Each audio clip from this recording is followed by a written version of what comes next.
This is a dangerous groups that we're dealing with now.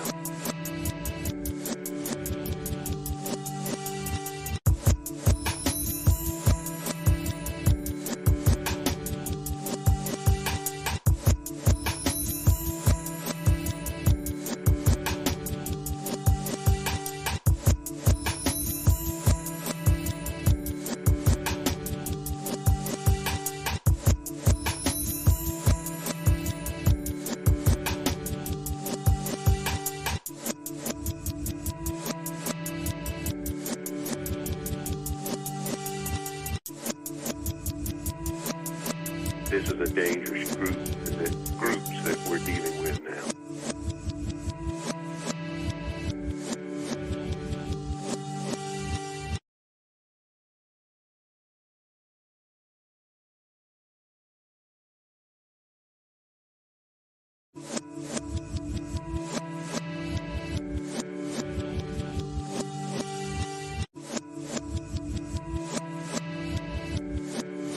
This is a dangerous groups that we're dealing with now.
This is a dangerous groups that we're dealing with now.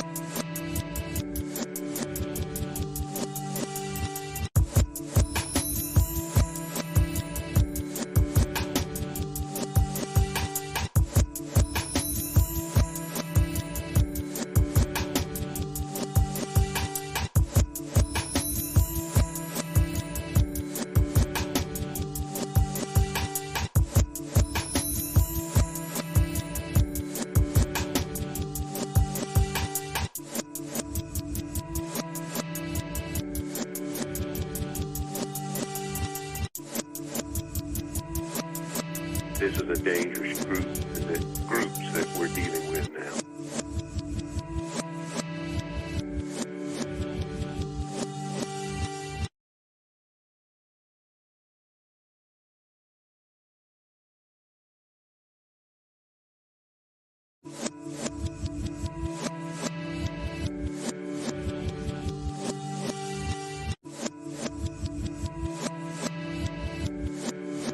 This is a dangerous groups that we're dealing with now.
This is a dangerous groups that we're dealing with now.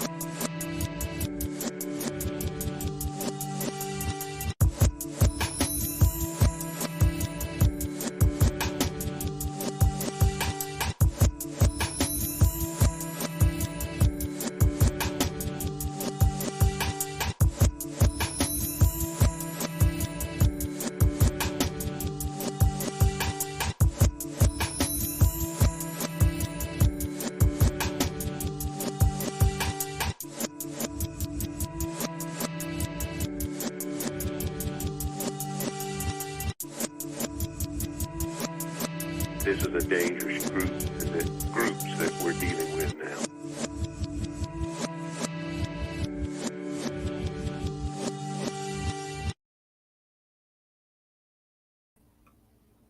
What's up, Bills Mafia? What's up, 24/7 Buff Pandemonium? My name is Scott. I'm your host of the K-Gun Report. We have a fun show for you all tonight. We're going to talk about, during this lull time of the year, a little defense, a McDermott defense, and what his defense is going to look like. And we're also going to talk a little bit about Josh Allen. So we're going to go defense and offense. Fun show. I've got my twin brother Jared. He'll be joining us very shortly. I do want to get those comments coming in from the Bills Mafia. You guys are great with comments. You always are on the K-Gun Report. You have some questions, fire away. As you guys are all aware, it's a lull time of year. Let's keep each other busy. Let's get this intro started. Let's get the show started. Cheers. Go Bills.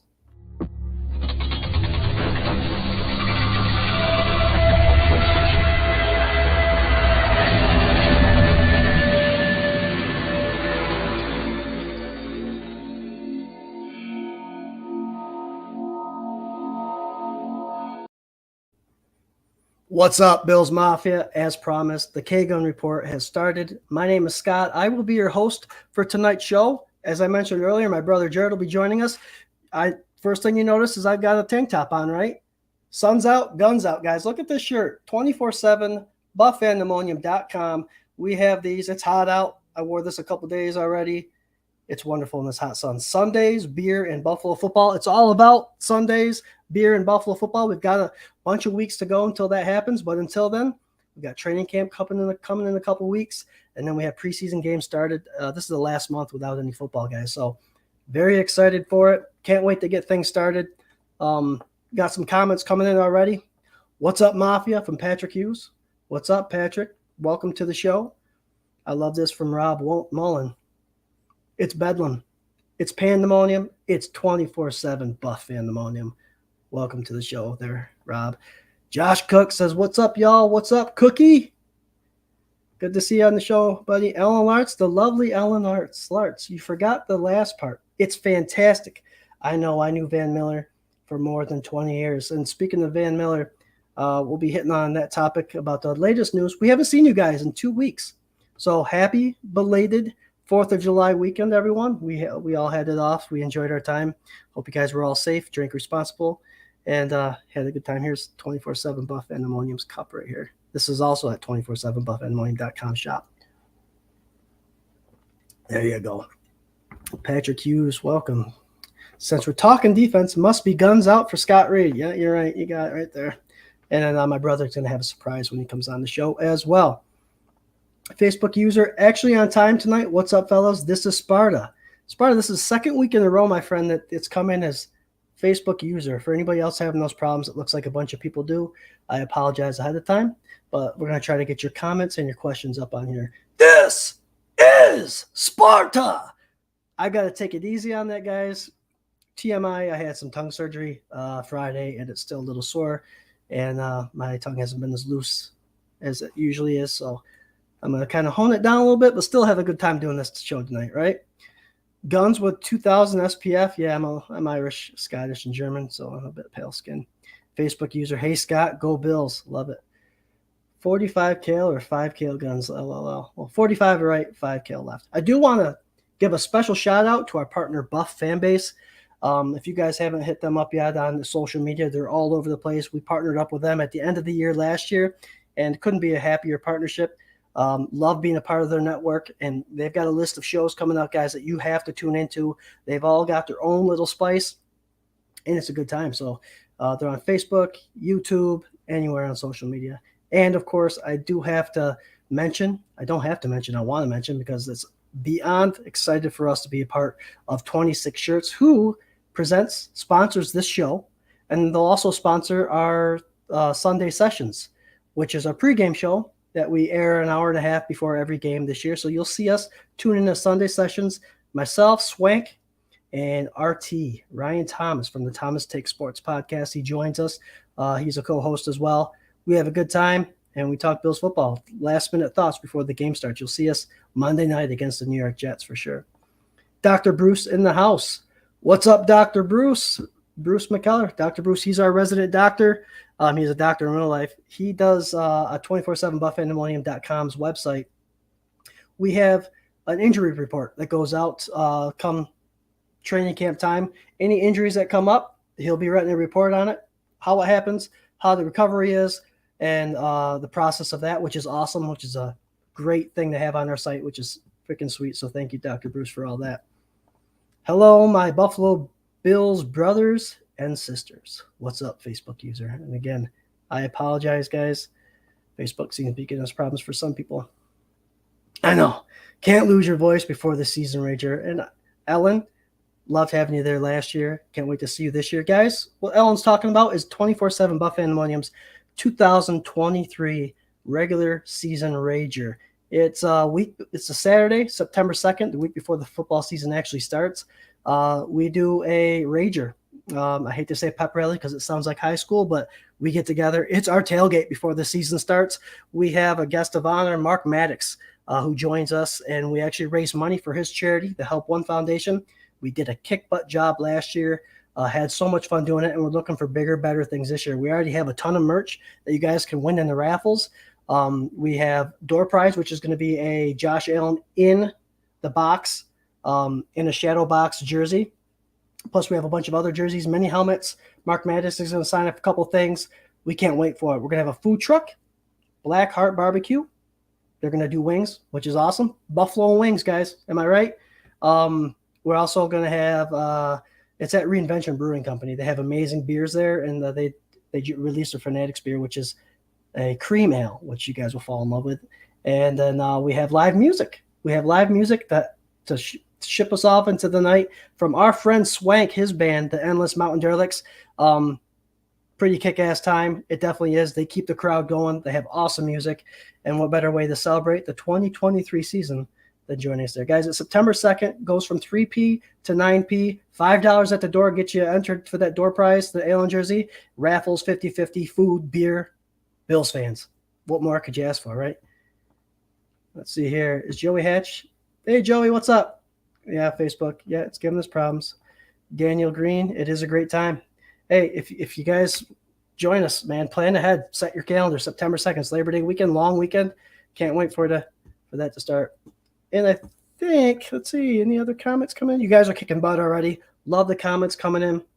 Until Jerry comes in, I do want to let you guys know that next episode, Swank's coming back. He'll be the host back on the K-Gun Report.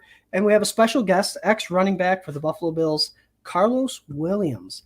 We're excited to have him on, talk some Buffalo Bills football, and that'll be a couple weeks before training camp starts. So love it, love it, love it. Jared, I think, is here. Let's go ahead. He just vibrated me. He's like, hey. What's up, Jared? It may take us a couple seconds for him to log in. But, guys, today's show is going to be fun. We're actually going to – there he is. All right. What's happening? Not a whole lot. How you doing? Can you hear me okay? Scott, I don't know if I'm on and you're paused or – all right. Well, I'm kicking you out. what's going on here. So what we're doing is talking, obviously, about the polls that we did, 24/7 Buff Pandemonium in the past 2 weeks has done a couple polls. First one was talking about Gregory Russo came out and asked and told everybody that his goal for 2023 was to get double-digit sacks. So we're going to touch a little bit on Gregory Russo and sacks and the team as a whole. And we're going to continue with the defense, guys. We're going to talk about McDermott and what his defense potentially could look like based on his time in Carolina and the crew of players that he has the supporting cast that he has to help with his defense. And then the other half of the show, we're going to get into Josh Allen comps. And what that means is it's been 5 years for Josh. He signed that new contract. So he had some comps coming into the draft, some mocks, some knocks on him. And we want to talk about where he compares to the quarterbacks in the last 5 years. And then where potentially we think he could be. And HOF, I think, is a conversation to have. But we're not there yet. He's got to win a couple Super Bowls, I think. But I think Josh Allen for sure is also always a fun topic. And then we'll wrap it up, all right? Let's get some more comments coming in here. Alan Larch, just in case anyone doesn't know, we lost a precious member of the Mafia not long ago. 8-year-old Eddie Mayerick passed away from his heart defect. His family is near Chicago. Yes. And thanks for bringing that up, Alan. I was actually going to bring that up too. Little guy, Bills fan, 8 years. Everything was Buffalo to him. I know his father posted a lot on social media, keeping us all updated on his status. And with a heavy heart, yeah, he passed. And obviously condolences and prayers go out to his father and his family. And he's in a good spot now. And I know he struggled, and he's no longer in any pain. So 8 years. You know, I have a 6-year-old, a 4-year-old, and a 7-month-old. And Jared's got 4 kids of himself. He's got a little football team, and it sucks. It really does. And you know, thanks for bringing that up, Alan. Like I said, our prayers go to the Bills Mafia. Mafia means family, and Eddie, we love you, and to his family, we're praying for you. Hugh Howard, way more aggressive. I agree, but we'll get there in just a minute. Let's see if Jared is better now. Hey. Probably not. Can you hear me, bro? All right. So, anyways. How about Hey.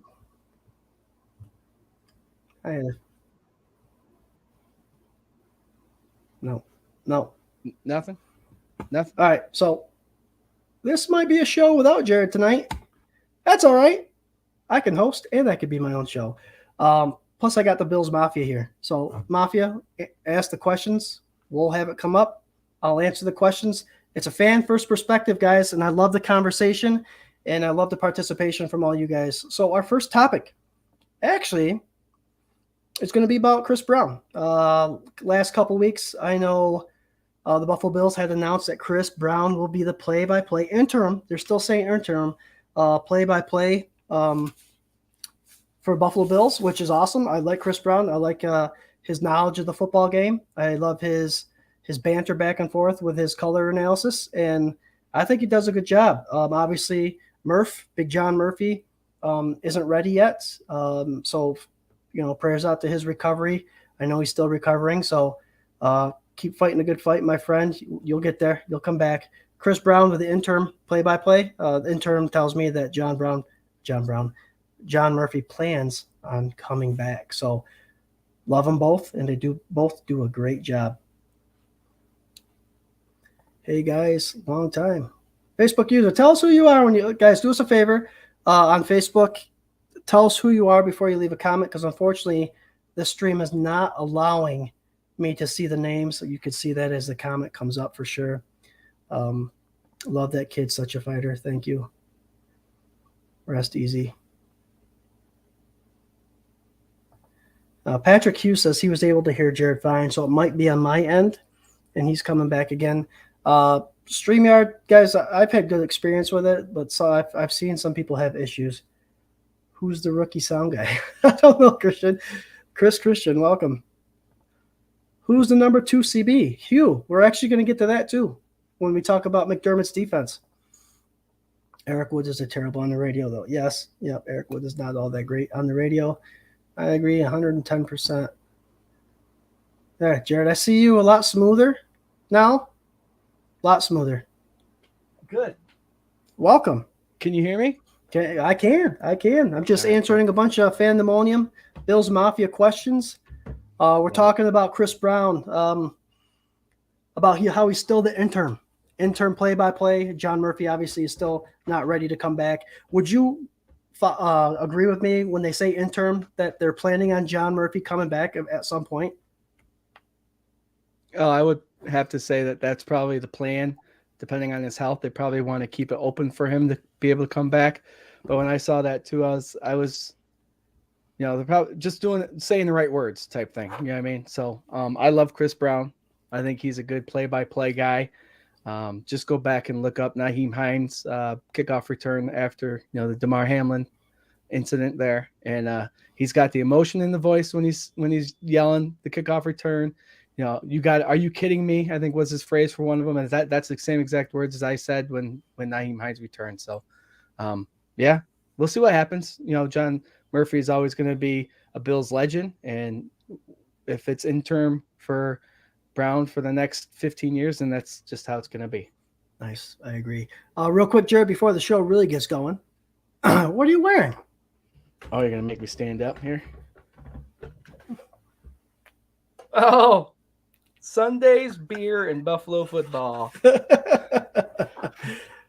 There you go. I love it. I love this comment from Patrick Hughes coming in. He said, why can't we get Derek Swank, Scott Reed, and Jared Reed in the booth this year? I'd love it, man. I'll tell you what, that would be something else.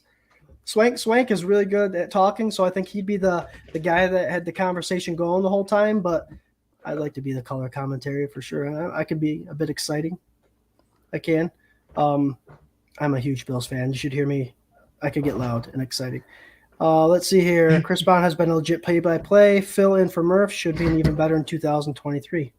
I agree, Rob Mullen. I am making a mess. Sorry, guys. It's all right. It's all right. All right, Jared. So, guys, let's get the start. Let's get the meat going here. I know we talked about Chris Brown. Welcome, Chris Brown, to another year at Buffalo. You'll get a full year probably under your belt this year, but we're excited to have you, and congratulations. Poll time. Jared, we're going to talk defense. But first, I want to address the two polls that we put out earlier this week in 24/7 Buff Pandemonium. And the poll was asking, do we believe that Gregory Rousseau will get double-digit sacks this year? And I've got a couple follow-ups with this, but I want to hear what you think about Gregory Rousseau coming out and say that's his goal. Do you think that's something that he could do? Oh, it's absolutely something he can do. He had the stats last year that got close to it, and they played one last game, and he was out a couple times. The rotation, I think, of the defensive ends, because we did add Leonard Floyd, and who knows when Von Miller's going to come back, but I think the rotation of the line might make it hard. But in the same time, if he's got the motivation and he's got the fire and he's got all those guys playing with him, 10, if you get 10, that's double digits, and that's 1.38 per game. So, or no, 0.72 per game. So, but absolutely, I think he can get it. I agree. I think it's something that he looked thicker. We've already talked about that the last show. He does look like he's got size under his belt. And we've always mentioned, when he came in his rookie year, he followed a college season that he didn't play. Then he had to learn the NFL. Then he had to learn his second year, the sophomore stuff. And then he had a whole new teacher come in Von Miller. I think this is the year that we see everything add up, come together, and have Rousseau be a crazy, not only sacking machine, but someone that's going to destroy the running backs in the backfield. My follow-up to this question, Jared, is Rousseau, we're talking double-digit sacks, but we've got some pretty good talent on the other side and rotating. Is there anybody else on this list of defensive ends or even defensive tackles that you believe, in Pandemonium, chime in, that could get that 10 mark? There's quite a bit, actually, I think. Again, Von Miller, I think if Von Miller makes it back by week 5, he'll get double digits. Gregory Rousseau, if he plays the whole season, double digits right there. Leonard Floyd, if he plays a good number of snaps, depending on when he comes in, there's a double-digit possibility. Even who knows what this defense is going to look like for Matt Milano. He's a guy that knows how to read them gaps and read the blocks in front of him, or read the players in front of him, taking up the blocks and getting through the hole. So he's another one that could be a surprise double-digit sack. So there are a number of Buffalo Bills defensive linemen and edge rushers and even linebackers that can get the double-digit sacks. They're not all going to get them, but those are all potential possibilities that they could get. And, depending on how AJ Epinesa comes up and evolves, that could be another option. So I know I gave a big generic overview of the answer, but there's a good number of players on that Bills team that can get double digits. We're just going to have to sit back and watch them. Hey, I agree with everything you just said there. You're right. There's a handful of players that could get there. Let's remember that McDermott is bringing in a different style defense, and we'll talk about this after this next poll that we put out. But his style allows the defensive line to eat. So you're right. With Epinesa coming into a contract year, Ed Oliver signing a contract, they're all hungry. And something, Jared, you've always mentioned on the show when it comes to this rotation, with any kind of rotation in any sport, you know damn well these guys are coming off to the sidelines and getting each other's ear, especially if someone gets a sack, especially if someone made it home. You know they're going to be, say, Ed Oliver did. You know he's going to be in Daquan Jones's ear or Tim Settle or Puna Ford's ear saying, man, I got a sack. You're up, man. You're next. And it might be that whole you're next mentality. I've seen a couple times people mention this, Rob Mullen mentioned this NASCAR package where you just put in your top 4 pass rushers. I like that. Swank actually brought that up in the poll we had a couple weeks ago, and we had a conversation about this next NASCAR package. I know we've already said who we believe our NASCAR package players would be. Do you have an idea of if you were to name the 4 top pass rushing defensive linemen? And they don't have to be all interior defensive line. Who's your 4? I know we've talked about it shows before, but I forgot. Yeah, Daquan Jones. Okay. Von Miller, if he's healthy. I think you got to put Leonard Floyd in there. And then Russo. Okay. So obvious, right. If Floyd isn't in there. The obvious answers. You know, and the thing I like about that is the Puna Ford topic. You know, he's a little short statured, so I don't think he could take up the blocks and create a ruckus. But if you're pinning your ears back and getting to the quarterback, or if you're not getting to the quarterback, you need to be able to put the arms up in the air and create some tipped balls. So I think this NASCAR package idea would be fun. I think it would be fun. Bruce McKellar, McD is going to let Ed Oliver slash the middle. We'll get to that about McDermott's defense. Ellen Lartz, Miss Ellen Lartz says, if Russo does get up to double-digit sacks, I wonder if Bruce will have had a hand in it via advice on technique. Bruce was in his ear when he was drafted. So, you know, and I know Bruce Smith's always willing to help out these guys. Here's to our Bills staying healthy this year and getting that ring. Cheers to that. I agree there, Chris. And that's a big thing we dealt with last year's injuries, and then obviously all the hoopla that happened, all the crazy events that happened off season and during the season. Unfortunate events. Both Boogie and Russo occasionally played inside in college. Boogie was extremely disruptive. Thanks, Rob.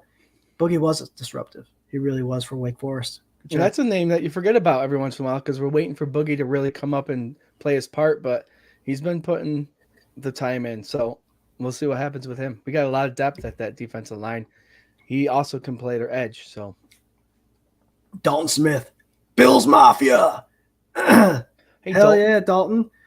Yes, guys, reminder, we're partners with the Bills Mafia. The hashtag OG Bills Mafia at Buff Fanbase. I told you to hit them up earlier. I'm telling you to hit them up again. They're almost 169,000 strong, Jared, on Twitter. Damn. But they have a bunch of shows in line. They have a bunch of shows in line that they're starting to get going, guys. So when you're done with our show, hit up their sites, check out to see what other shows are coming on. It's exciting stuff for 24/7 Buff Pandemonium for sure. Here's the other topic, Jared. And both these topics, guys, this whole Russo with double-digit sacks and Bills D top 3 in 2023, both topics were brought up in polls, and both had a pretty good response for sure. Of course, us Bills fans, we like to be very optimistic. Of course, we had the opposite end of the spectrum sometimes, but great reaction out of both these polls. And top 3, Jared, I was going to go top 5 with that poll question, but I do believe the Bills defense has the gall, and the Bills defense, now that McDermott's coaching, has the ability to be top 3. Your thoughts? Being top 3 is no stranger to our Buffalo Bills defense the last 5 years, especially. I think 3 out of the 5 years they led the NFL in categories such as points per game and yards per game. And lo and behold, I have them written down right here. What baffles me, it's kind of weird. This will just show you how football numbers can be skewed or just don't make sense to some people when they read them. I'm going to read last year's defense finished points second, yards second with a 13-3 record. Okay. In 2020, the yards per game they allowed was 14th, and points per game was 16th. Guess what their record was in 2020? 13-3. So it's all about opportunity, turnovers. There's all that stuff, special teams that play a huge factor. But I thought that was fascinating how 1 year they're top of the league and the next they're in the middle and they both finished with the same record. But 2021 first and first, 2019 second and third, and then 2018 they finished 18th in points and second in yards. So no, it's like the AFC East. You know, the Jets have always had a good defense. Dolphins have always had a good defense. Belichick's always had a good defense with Patriots, and Bills have always had a good defense. So we got a strong defensive core in this AFC East, and it proves it with over the years where we finish. And I just see it continuing. It's going to be scary. The defense, I expect to be number one this year. Right, and I think there's a lot of expectations for that number one finish, especially since McDermott, I believe, in the film has showed it when he was in Carolina about how much of a difference he might make and what kind of look this defense might have. Rob Mullen says yes, top three, yes, average top three in 3 of the last 5 seasons before recent additions. Very good. I miss football so much. I actually went to the ocean in Daytona to boo the Dolphins. There you go.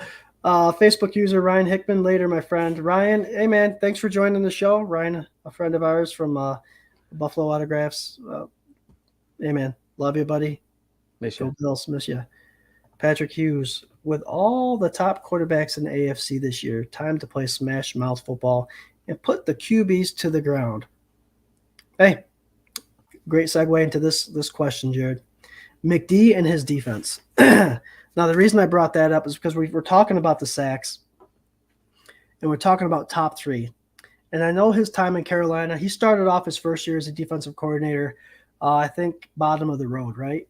But his next bunch of years, he went top 10 quick. Of course, with the likes of Luke Kuechly, Thomas Davis, I think Shaq Thompson, I think was one of the linebackers, a key linebacking core that helped him do that. But what I read more about is McDermott and the way he learns his defense through a legendary Eagles coach by the name of Jim Johnson. Not Jimmy Johnson, guys, from the Eagles, but Jim Johnson. And he made a 4-3 defense look nasty with the Philadelphia Eagles. And it's the same concept that McDermott brought to Carolina. Now, seeing what he's allowed Leslie Frazier to do these past bunch of years with the defense, with the 4-2-5 and running the 2 deep zones, man coverage every once in a while, but he also did stunts on the defensive line, created a lot of movement. McDermott's defense is a lot different than that, Jared. McDermott's defense is 4 down linemen. You fill a gap, and you get through that gap as fast as possible.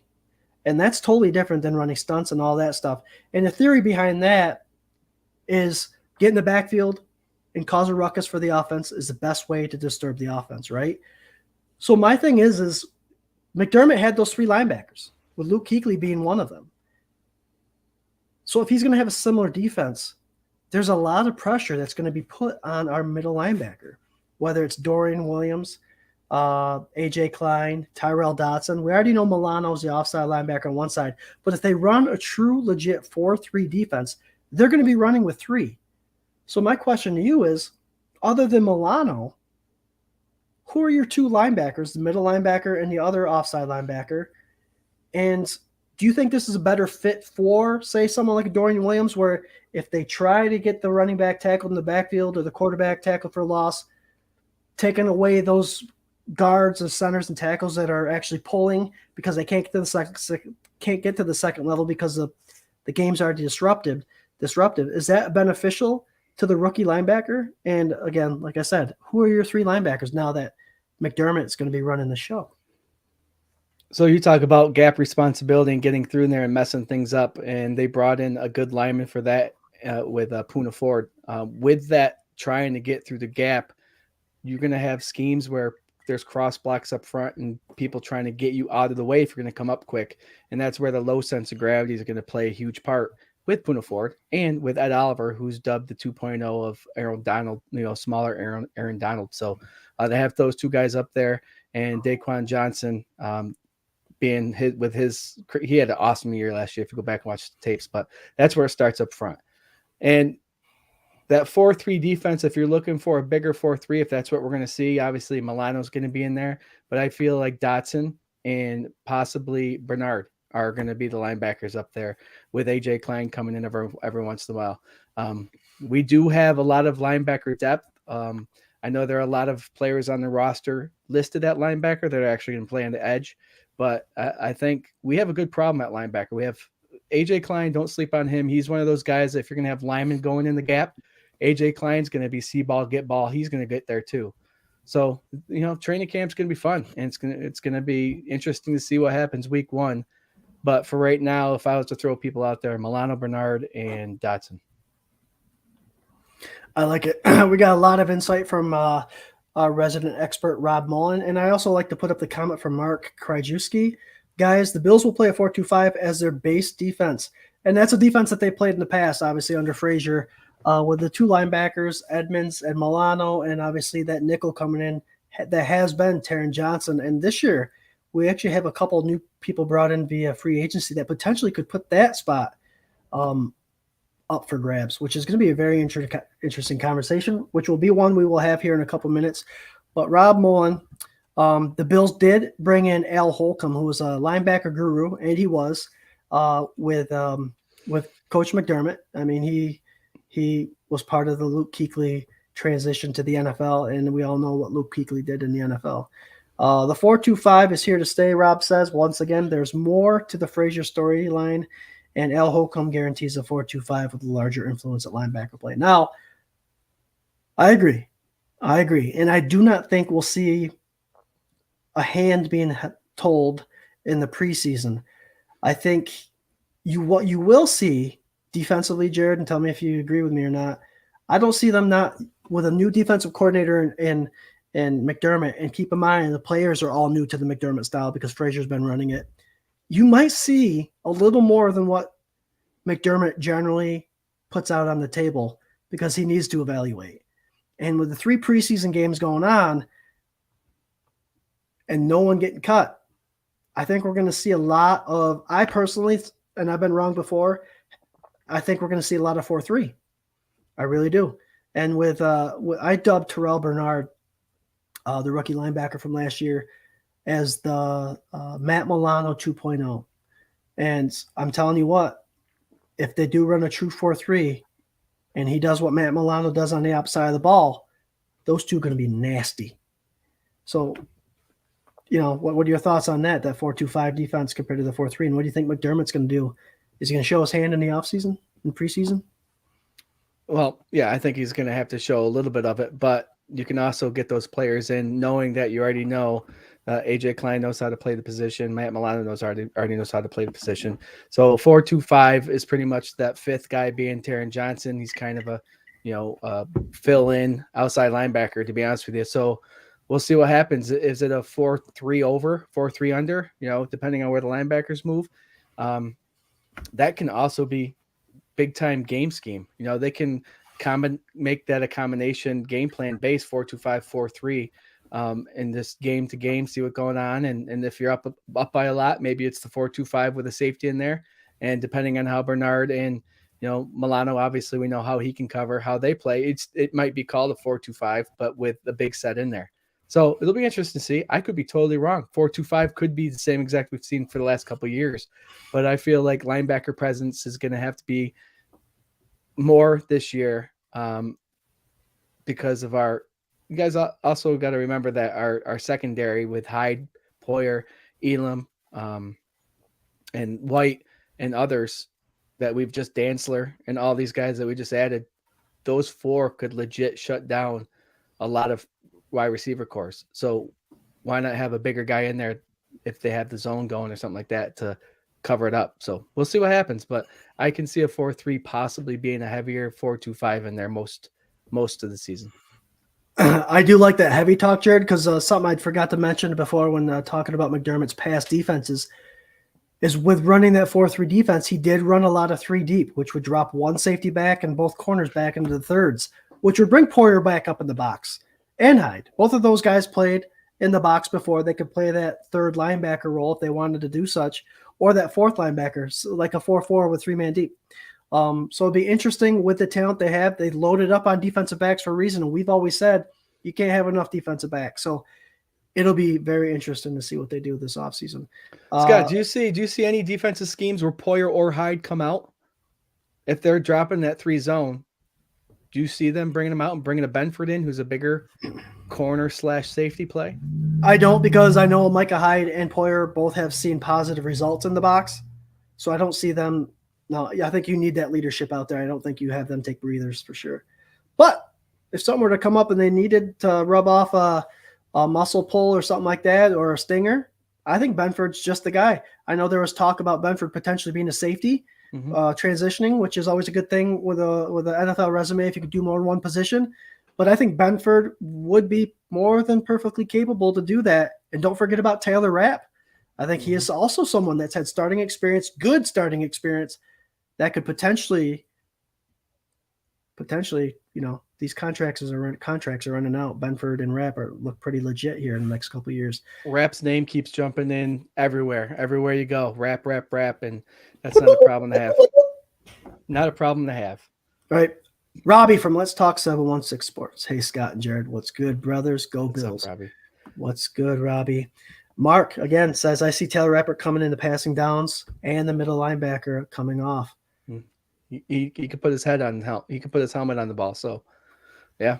He did a great job with the Rams. Starter. Great tackler. All that stuff. Very good. McDermott has a lot of toys to play with. So, Yep. Rob Mullen says, keep in mind the 4-2-5 hybrid when we had Alexander was ultra productive around the line of scrimmage. So for me, it may mean more rotational play between Bernard and Johnson, active in the old role Alexander played. I think they've been trying to figure out who that Alexander type guy was. Man, I love Alonzo Alexander. I think he did a great job. I would love to see another one of him. Man, he was a journeyman. I mean, not only from team to team. He went to a couple, like 3 or 4, but positions. He started on the offensive line, defensive line. He was defensive line. He was a little bit heavier. And then when Buffalo brought him in, they leaned him up a little bit and put him on the outside, and he wreaked havoc. So yeah, he's a feel-good story.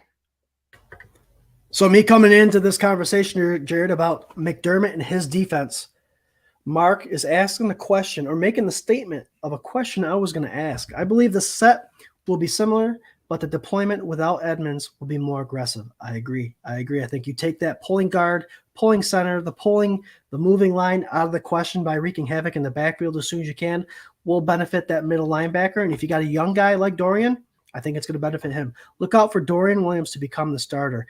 My question for you, Jared, is based off the preseason. We haven't seen anything yet, but if he proves to be even par with the AJ Kleins and the Tyrell Dodsons of the world, do you start him week 1 against the Jets with an Aaron Rodgers-led offense that could be very potent? This guy can call it all the blows. He knows how to read linebackers. He knows how to do it all. What do you think? It's going to be interesting to see. I mean, McDermott has a history of not playing rookies, but now he's in charge of the defense. So I think personally, if he's in par with all these other ones, you got to play him. But I didn't mention him in my 3 starters because I do believe he will be starting eventually. But they're going to let these old vets and the guys who know the game a little bit more run around the field for these first couple weeks to get their feet wet. I think a lot of formats say this, and a lot of Buffalo Bills reporters say this. The first 4 games of the NFL season are generally a preseason extended. And I know it's kind of harsh to say, but they're still trying to feel their way. They're still trying to feel how their flow is going to go. So you kind of want experienced players out there. So will it take 4 games? Who knows? But I do see those 3 guys that I mentioned earlier starting, and Dorian Williams coming in soon to replace that middle linebacker position and becoming an amazing player for the Bills. Because reminder that Dorian Williams had success in college with that 4-2-5 defense. He sure did. It'll be exciting preseason for sure to watch with that linebacker crew because McDermott's got a big decision to make. Facebook user, I don't have a name with you. Let me know who you are in the comments. We probably need another prime wide receiver. Then I will feel more confident. Random question, Jared. Do you think we need a prime receiver, or think we're set there? I personally think we're set there. You got to remember Stephon Diggs, number one. You know, Gabe Davis with healthy can be crazy. Shakir, he showed promise last year, catching the ball, getting upfield, low hips, breaking tackles. Dalton Kincaid, the new tight end. We're going to see what his scheme is. Dawson Knox coming in. Our running backs are made for the passing game. So I think we're good at wide receiver. Who knows? You might be right, Facebook user. But I think we're all set. I think we're good at wide receiver, and I can't wait. And I'm not even mentioning Sherfield and Hardy. We'll see. I agree with you. Got another question in. Since we were just talking defense. Real quick, Jared, question for you. 1984 Chicago Bears. 72 sacks in a season. Now that we have an extra game being played, is that number reachable? To say it's not reachable would be foolish, but it's hard. It's really hard. No, I don't think that record will be touched anytime soon, kind of like the Bruce Smith 200 sacks record. That probably will never be touched, but it's a different game than it was back then. I know we pass a lot more, but they also use their running backs a lot more than they used to. The checkdowns, you didn't see that a lot back in the 80s and the 70s, you know? So we'll see. I mean, the 90s is when it's really started happening with Thurman Thomas to get 60 catches for it in the backfield, but it's a different game. So that's a big number. So we'll see what happens. That'd be awesome if it happened, but we'll see. Mark says, I think by the Eagles. Mark, I think the Eagles had 70 in 2022. Mark, I'll look it up quick. Yeah, Jared, look it up real quick. Guys, like I said, fan first perspective. We don't have all the numbers in front of us. I do have some things in front of me. But, yeah, if you have a tidbit of information you'd like to share, if we're wrong, call us out on it, guys. I like this question. I got to find it. Since we've talked about rotational defensive line, Jared, and since we've talked about our wide receivers just briefly now, Facebook user, don't have a name. I apologize again. Do you think they will rotate safeties in and out with Poyer and Hyde at some point of the season? At the end of the games. You got those guys are wearing the seats for a reason. You got to have them out in the field. And, you know, if like sometimes when players get dinged and they're 85%, they're still going to play. Knowing what the secondary has now and the age of our safeties, they might come out earlier than 85%. So, yeah, who knows? Again, it might be depending on the defense, but I don't see it happening. Yep. That'd be I wouldn't take Poyer or Hyde out unless you had to. Those guys are such leaders. They're still productive, and they haven't played together a full season, I think, over 2 years. So if you're going to take one of them out or start rotating them, I think they're going to have issues with it. The Chicago Bears had 72 sacks in 1984. The Philadelphia Eagles this year, though, if that's what he was pertaining to, had 70, which is crazy. That's a good defense right there, and that's why they went to where they went. They had a good defense. Yeah. I mean, it was a quiet – you think it'd be – obviously Eagles fans probably know it, but you think that'd be something more that'd be announced around the NFL world. I think Hopkins saying he wanted to play with Allen was a bunch of crap. This is coming from Patrick Hughes. If Hopkins wanted to play with Allen, he would sign. It's time to move on from Hopkins. There's more talk about Hopkins today. And that's the thing is he hasn't signed yet. So is he asking for too much money? Is he asking for similar money? I mean, I don't see you being a number one, but I can see you being a 1B, if that makes sense. Someone's not going to bring you in to be that stud anymore. And I think he's asking for stud money. Although wide receiver twos are making some pretty crazy money nowadays. But the longer Hopkins waits, guys, the cheaper he's going to get. And I don't think he's realizing that, unfortunately. All right, let's see here. It's Ransom Hatch. All right, Mark says, great question. Due to their age, I could see them out of blowout games in the fourth quarter. Yes. We'll get to the last defensive question here, Jared. And it's from Mike Boats. Does Hamlin play this season? It would feel good if he did, wouldn't it? They've already paid him. he might be an injured reserve guy for the first part. We'll see what happens. If I was a betting man, I'd say he does play this season, but not till later. I agree. I think it's an IR situation. It's a totally different game when the pads come on, guys. I know it's a breath of fresh air seeing him out there, and it gets your parent mode going, like, oh, what's going to happen? It was a freak accident. It was a freak accident. Rarely ever happens, especially to adults. And I think, again, once the pads come on, it might be a different story. Once contact happens, they may test out some more of the shoulder pads, the chest pads, and all that stuff just to make sure that there is more protection. But I would love to see him out there. Unfortunately, with the acquisition of Rapp and Marlowe there now and Benford potentially going to safety, Hamlin might not make the cut. And we'll talk more about that in the upcoming episodes as we get closer to preseason. Very good. Very good, guys. Love the comments coming in. You guys are kicking ass as always.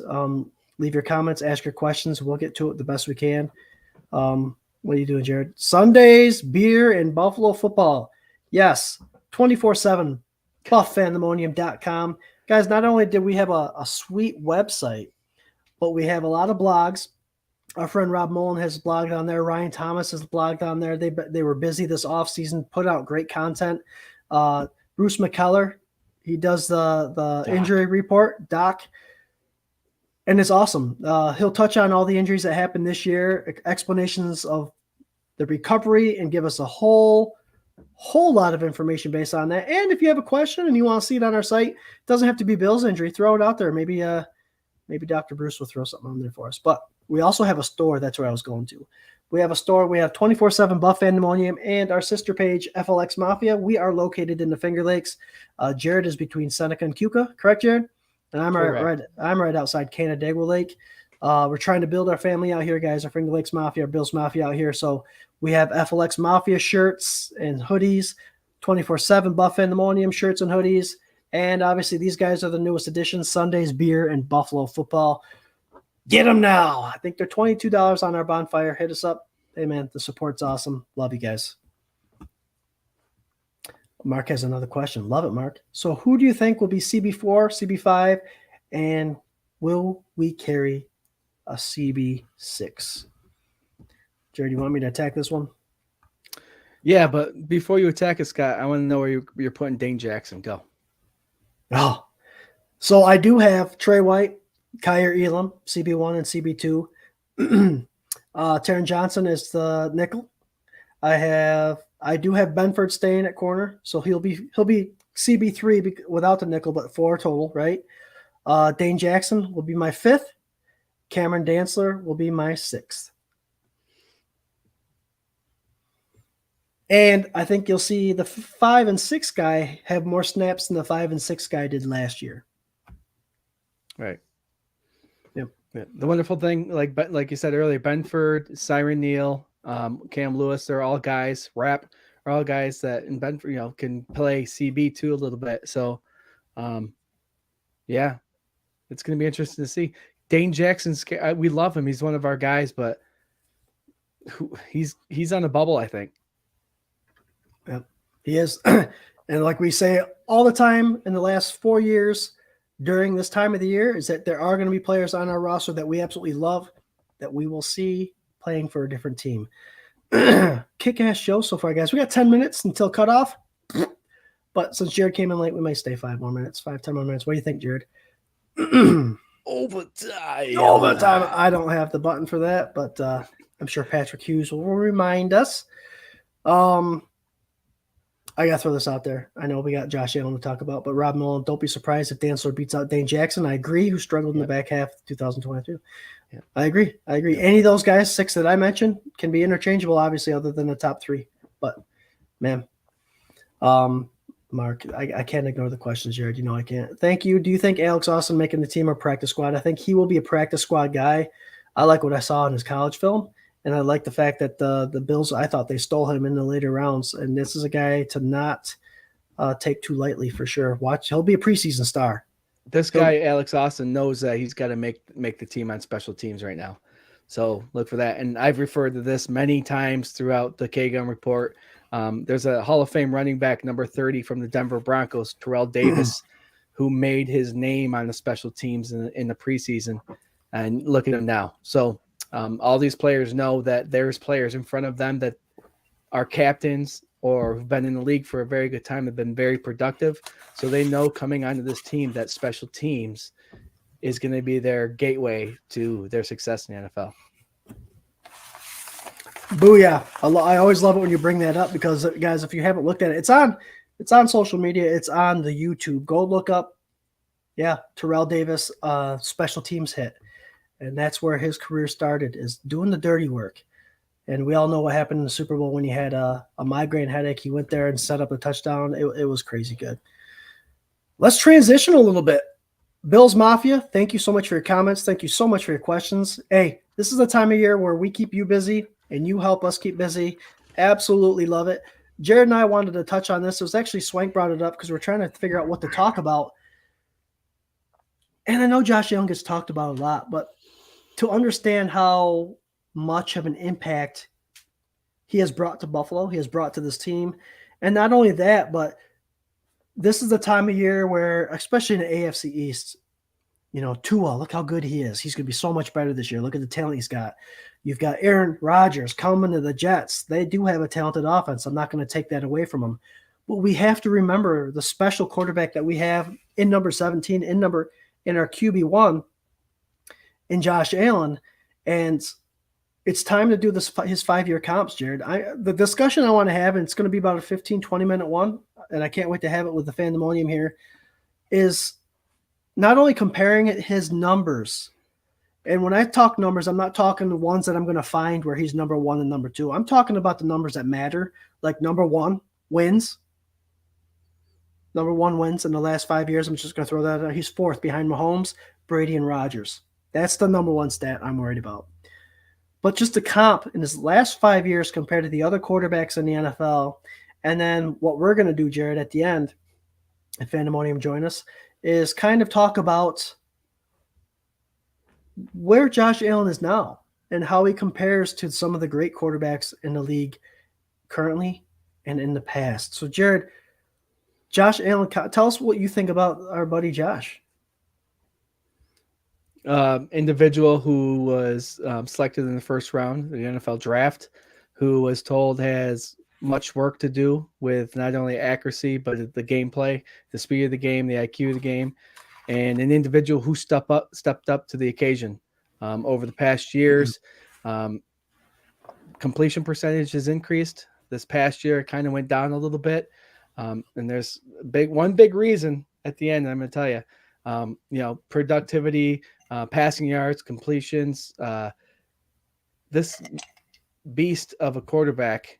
And I'm trying, we were going to break down each position, like his IQ, his eyes, his arm, but that would be a lot of time. But the one thing that I think he's number 1 in that a lot of people don't see is his damn heart to win. And you could compare any stat. Like I mentioned the stats earlier, 13-3 record. One, we had the best defense. One, we had middle of the road. The biggest stat out there is obviously wins, but heart too, man. This guy wants to win. It's amazing how he comes back. His composure during comebacks is crazy. He takes it on his shoulder. He runs more than any other quarterback in the league, and he gets docked for it because he's running, and the running back should be running the ball. It's amazing how he has a game where he throws 2 or 3 interceptions and then comes back and wins the game. He gets blamed for 14 interceptions this past year. It's this guy has more heart than any other quarterback in the league. I can guarantee it with what he's got, and I think he's just growing. And this offseason, seeing pictures of him with his new girlfriend, we'll do that. But he's content now. He's an NFL star. He's a professional. He golfs. He's with all these other celebrities. He's comfortable, and he's got a life outside of football, and it's great to see. He looks comfortable, and that's what we want. Now, when football season comes in, let's do it. I agree in that whole comfortable look. I mean, that could come with experience, but it definitely does. He does a good job separating things. And when he comes into offseason stating that he is more focused, you can't help but to see it. It's not just a delusional Bills fan saying he's going to have a better year this year. he is focused. I mean, there's a lot of things that could have taken his mind away with breaking up with Brittany and all that stuff. Who cares how that all went down? Who cares if it was mutual or non-mutual? That's not our life. That's not us to decide. But just the way he carries himself and keeping himself busy and doing the things he's doing, I agree. He looks comfortable. And I put up the 5-year comp, guys. I wanted to tell you about the 2022 stats and where he was ranked in there. But I think the story tells, the more of the story is told within these last 5 years. I'm going to throw these numbers out there, and they're numbers that matter. They're not the ones that, like I said, we're making up. Ready? In the last 5 years compared, he is 9th ranked in yards, shitload of yards, but he's behind Mahomes, Brady, Matt Ryan. Ready? Super Bowl, Super Bowl, Super Bowl. Goff, Cousins, Rodgers, and Wilson. That's not a bad crowd in the last 5 years. And him and Mahomes are the only two that were drafted within those 5 years. All those other guys are veterans. So Josh Allen came into a system in 2018 where he had wide receivers like Andre Holmes, Calvin Benjamin, Zay Jones, Robert Foster. Not all the talent in the world. Probably the worst offensive talent in the AFC at that time, right? Mahomes came into a situation, well, in the year before, we won't even talk about because he had so much talent already surrounding him. Alex Smith was leading the way. Yes. So to say he's 9th in yards and then showing who he had for his wide receiver core those first 2 years, granted Brown and Beasley came in and saved the day a little bit, but that's awesome. Let's go touchdowns. 6th. Mahomes, Rodgers, Brady, Cousins, and Wilson. That's good company right there. 6th in 5 seasons. And again, like I said, Mahomes and Allen are the only ones that were drafted, the youngest of the group. And the one that matters the most, like I said, is wins.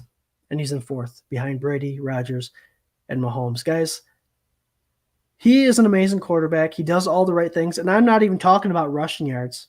I'm not even talking about rushing yards and him jumping over people and all that stuff. So this is something special. 5-year comp for him. It's just crazy that he's with Mahomes and all these other Hall of Famers. Now, I also wanted to comp because I want to talk about coming into the draft. He was many dubbed as a boomer bust, right? His comparison was Ben Roethlisberger. Same size, arm strength, stronger arm than Ben Roethlisberger, but he was knocked for his accuracy. What Jordan Palmer did with him with his accuracy, figuring out his technique and changing that, we saw the numbers increase year in and year out to where he's one of the more 63% last year. But Jared, as you mentioned before, yeah. Guys, I want to know, Jared, since I comped him to Roethlisberger, where do you see him now? Like what ex quarterbacks or even current do you see in Josh Allen right now? Here comes a generic answer. I see Josh Allen. I don't see anybody like him. He's his own guy. And like I'll say it again, his heart I think is bigger than. Let's compare him to Mahomes really quick. Mahomes has one of the best offensive coaches in the league in front of him with the game scheme with Andy Reid. When they're losing or it's a close game, Patrick Mahomes looks very comfortable going out there because he knows that the players are going to be in the right spots at the right time, and he knows he's got a great scheme. Josh Allen kind of likes to take everything on his shoulders, but when he does, he might take away from the game plan and the scheme with the drive, but his heart still drives that ball down the field. And there's nobody like it. And like his rushing yards are crazy. You can compare him to Cunningham, Michael Vick, all these running quarterbacks, but he doesn't juke and jive or anything like that. He runs, commits to a spot, does maybe an inside or an outside. He does break ankles every once in a while, but not like those guys did. But he runs hard. He runs heavy because he's 260 pounds, and he's determined to get to point A to point B to move the ball and to win a game. This guy is a different type of beast. You just got to watch him. And I know people have heard it all over the place and don't like that, especially other AFC East teams don't want to hear it. But Josh Allen is a beast. And just be glad he's on our Bills team. He wants to win. He's comfortable this year. And I can't wait to see what the productivity of his season is going to be. It's going to be just something crazy. Right. So if you're asking me to compare him to another player, I can't. It's Josh Allen. Maybe Jim Kelly with the toughness. I'll take it. There you go. I had a couple quarterbacks in my mind. I stick with Ben Roethlisberger because size-wise, he reminds me of him. And Ben Roethlisberger would do anything to win a football game, and I see a lot of that in Josh Allen. Kind of comparable accuracy as well. So I think Jordan Palmer did a good job doing that. Jim Kelly, I think part of that conversation is what the excitability that he brought to Buffalo. And once Jim committed to Buffalo, it became a full commitment where Josh Allen already is. And what he does for the locker room, I think, is something that Jim Kelly was able to do. So I'd like to compare those two, and the fact that they're both wearing red, white, and blue, obviously. And the thing that he's got on both those guys, and both those guys had great arms, is the arm strength. And not quite the quick trigger like Dan Marino had. Not a slow release. He's got a pretty decent release. But strength-wise, I like the whole John Elway comparison, because John Elway could run the ball, and he didn't look to run the ball first. He looked to pass the ball first, which Josh Allen does do, unless it's a called run. But I think those three quarterbacks I mentioned, Hall of Famers, other than Marino, Super Bowl winners, and I like those comps, and I think Josh Allen is right there. He just has to put it together. And I like some of these things that some of the fans are saying. If you're going to add grit, I like to add Steve Young into that too. There you go. Besides throwing left-handed, Yep. he has the determination like Steve Young does. Yep. So just in case you guys didn't know, we're in overtime. Jared, you got a little one yelling? We'll be Yeah, right I'm trying to listen to Mr. Camden screaming in the background. Jared's got a 8-month-old. I have a 7-month-old. They're little buddies already. Thanks, Bruce. It's overtime. I don't have the graphic. Swank's back next week, guys, with special guest Carlos Williams. So this should be fun. Both Bruce McKellar and Rob Mullen credit the poor offensive line in the lack of consistency. Obviously, something Josh has stepped over and was able to get through that mountain, get over that mountain, get through those obstacles. And it's tough. It's tough. Mitch Morse has been a blessing. Deion Dawkins has been a blessing to have those guys anchor your line, because you have that conversation. You're getting your reads, your audibles, and all that stuff from those linemen. And if you got people moving in and out, you've got to learn to trust a different guy every year. And just to get consistency would be a good thing for Josh. Josh stands tall in the pocket like Big Ben did. He's getting better at that too. He's getting better at that. He's trusting his line. And Josh is a more accurate version of Cam Newton. Cam Newton was one of his comps when he was coming in through the draft, but Cam Newton just started shot putting that ball, and that just became game over for him. Oh, little guy's hollering. Can you hear him? Oh, yeah. No, it's fine, though. Poor Bubba. All right, guys. Great show. Jared, there's just one more thing we're going to talk about before our final thoughts, and that's going to be pretty quick, too. But great show, everyone. Comments came in. Questions came in. A bunch of new faces I saw on here. Guys, we're live every Tuesday on Facebook, Twitter, YouTube, 8 o'clock, the K-Gun Report, partnered up with the Buff fan base. Check them out. And obviously presented and sponsored by 26 shirts, both the K-Gun Report and Sunday Sessions. Jared's pointing at it right there above him. There you go. I think that's the first time you ever got on the first try. Big thing coming up here shortly, Jared. Swank and I and yourself. Oh, there goes my English. That's what happens when you have a little JMO. We're getting ready for the 2023 regular season Rager. We're putting together our events, guys, so look for it on Facebook. Should be up within a couple weeks, preferably pretty soon. So keep your eyes open. And then we're going to plaster the neighborhood with signs, letting everybody know where they can find a whole bunch of Rowdy Bills fans for that 2023 tailgating party that we have every year at Reinvention Brewing Company. Jared, what's going to be there? Are we having food there?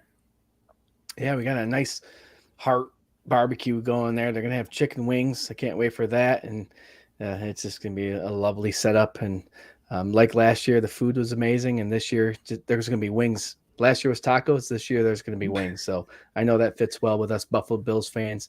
You might have to bring your own blue cheese if you have a special kind that you like. And I know Buffalo is very, very particular with their blue cheese. So bring that with you if you're coming from that way. But yeah, food's awesome. Can't wait for that part.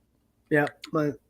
And Buff fan base is joining us with we're actually doing live streams, guys. We're gonna go have like 3 hours of live streams, but it's not just gonna be the K Gun Report. We're gonna have Ryan Thomas, the Thomas Take Sports podcast, joining us, and then we're gonna have some of the Buff fan base jumping in live streaming with us. So not only are we live streaming, but we're gonna be drinking beer, doing raffles, 50-50s, and to cap it off, like I mentioned earlier, we got some live music from the Endless Mountain Derelicts.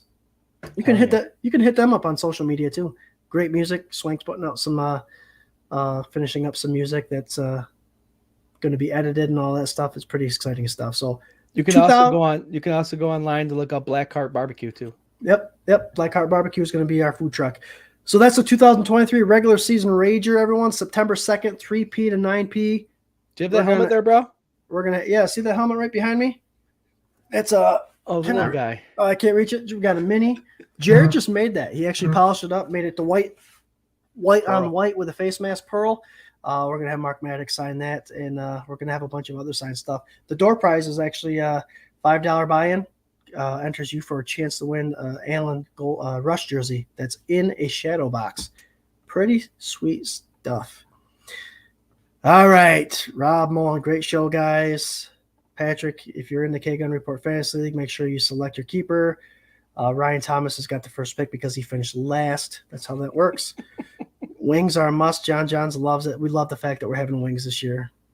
And Ryan Thomas and the Thomas Take Sport podcast live after the K Gun Report. He will be on at 9 o'clock. So Ryan Thomas, the Thomas Take Sports podcast has already started. So we're going to get the hell on out of here. Vandemonium, Bills Mafia, thanks for joining us. Jared, do you have a final comment for the final thought for the rest of us out here in Bills Mafia land? Yeah, have a good week. We'll see everybody next Tuesday back here on the K-Gun Report. Our Swank's going to be back. We kind of wore these because Swank is the tank top legend. So we wore these tonight. And Carlos Williams is going to be joining us. So I can't wait. See everybody next Tuesday. Go Bills. Nice. It's Fandemonium for sure. My final thought is a more sentimental one, guys. Hold your loved ones close. Kiss them goodnight. Tell them how much you love them. Never forget to tell someone that you love them.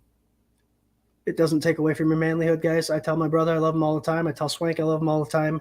The passing of Eddie Mayerlich, an 8-year-old, is going to leave a little dent in a lot of our hearts. The kid was a fighter, huge Bills fan. The Mafia knew him well.